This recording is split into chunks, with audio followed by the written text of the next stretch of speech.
Hi, this is Miss DeWitt over at PPS, and today I'm going to be continuing to read The World According to Humphrey, and I'm going to be reading Chapter 12, which is called Peace Breaks Out. Early in the morning, Ty, Dee Lee, and AJ raced downstairs and played Crazy Eights. Later, they ran outside and threw a football around the yard. The Thomases were having breakfast with Bo when the phone rang. Mr. Thomas talked for a few minutes, mostly saying, "Uh-huh, that's fine." When he hung up, he told Mrs. Thomas, "We're going to have a visitor, but don't tell Anthony James." Ooh, a mystery. I like mysteries because they're fun to solve. Then again, I don't like mysteries because I don't like not knowing what's going on. So I waited and waited. A few hours later, the doorbell rang. The visitor turned out to be Garth Tugwell and his father. "I really appreciate this," Mr. Tugwell told the Thomases. "It was Mrs. Brisbane's idea. Since Garth can't have Humphrey at our house right now, she suggested that he could help AJ take care of him over here." Sounds like Mrs. Brisbane, as if I'm trouble to take care of. But Garth had been crying because he couldn't have me. So maybe she was trying to be nice. After Mr. Tugwell left, Mr. Thomas called AJ in. AJ ran into the room and practically backed out again when he saw Garth. "We have a guest," said Mr. Thomas. "Shake hands, Anthony. Garth is here to help you take care of Humphrey." AJ and Garth reluctantly shook hands. "How come?" asked AJ. Garth shrugged his shoulders. "Mrs. Brisbane said to." "Well, come on. We'll clean his cage and get it over with," AJ said. The boys didn't talk much while they cleaned the cage, but they started giggling when they cleaned up my potty corner. I don't know why that makes everybody giggle. After they stopped giggling, they started talking and kidding around. They decided to let me out of the cage, so they took a set of old blocks from Dealey's room and built me a huge maze. Oh, I love mazes. When we were all tired of that game, AJ offered to teach Garth to play Crazy Eights, and then Ty and Dealey joined them in a game of Go Fish. Nobody mentioned the TV. Nobody shot any rubber bands. Later in the afternoon, the kids were all outside playing football. I was fast asleep until Mrs. Thomas came into the den with a broom and started sweeping. A minute later, Mr. Thomas entered. "What are you doing, hon?" "What does it look like? I'm sweeping. You know, all the snacking we do in here makes a real mess on the floor," she said. "Bo's asleep?" her husband asked. "Uh-huh." Mr. Thomas walked over to his wife and took the broom away from her. "Then you sit down and rest a spell, hon. I'll sweep. Go on, don't argue." Mrs. Thomas smiled and thanked him and sat down on the couch. Mr. Thomas swept all around the outside of the room, even behind the TV. Uh-oh.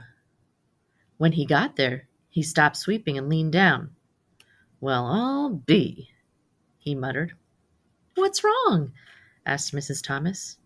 "The TV is unplugged," he said. "It's unplugged." He came out from behind the TV, plug in hand, and a very puzzled look on his face. "But it couldn't have just come unplugged while we were sitting there watching. I mean, a plug doesn't just fall out," he said. "Plug it in. See if it works," his wife told him. Well, you guessed it. The TV came on as bright and loud as ever.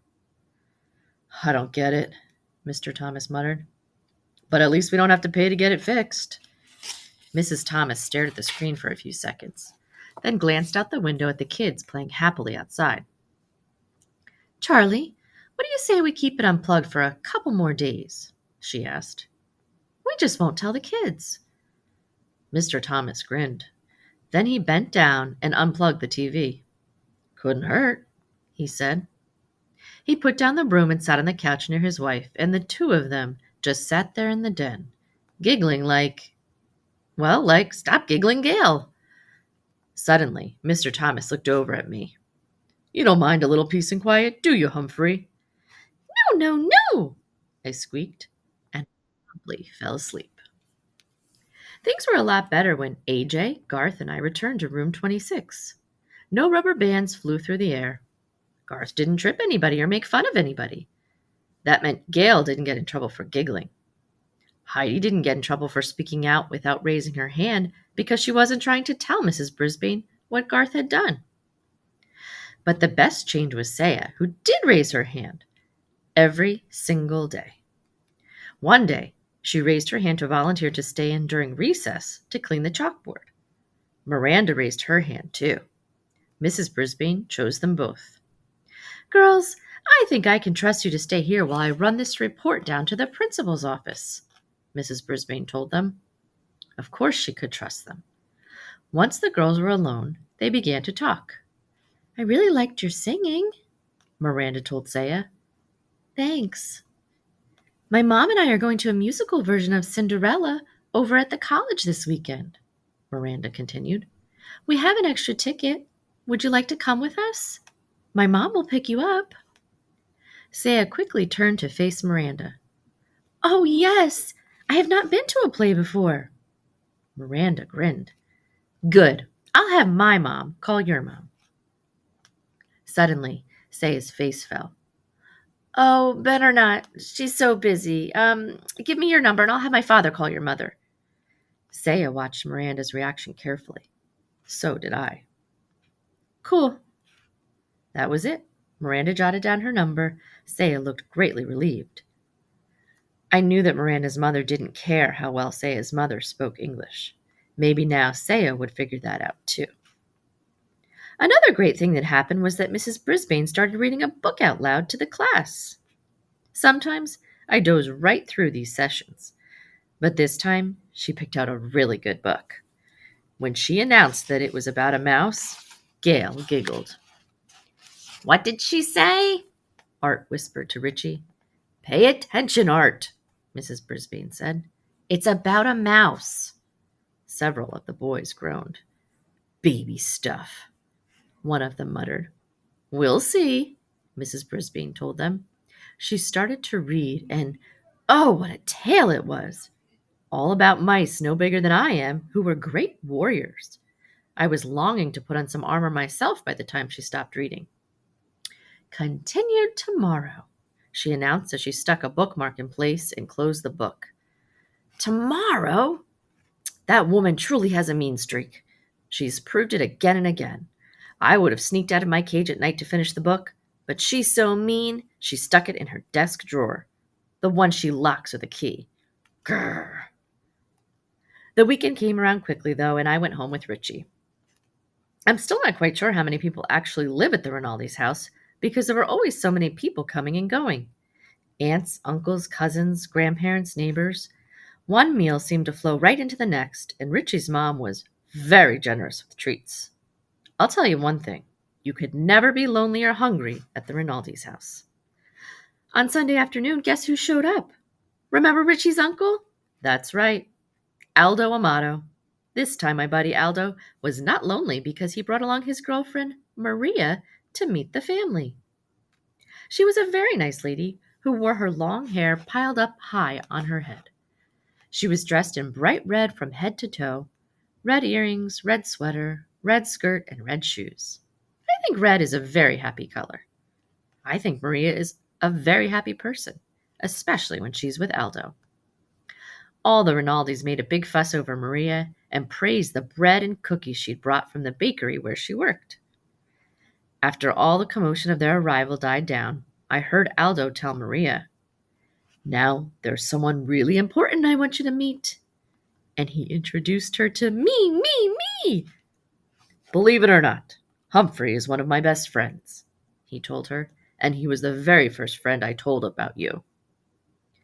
Then I am honored to meet you, Humphrey, Maria said, smiling down at me. The pleasure is all mine, I squeaked.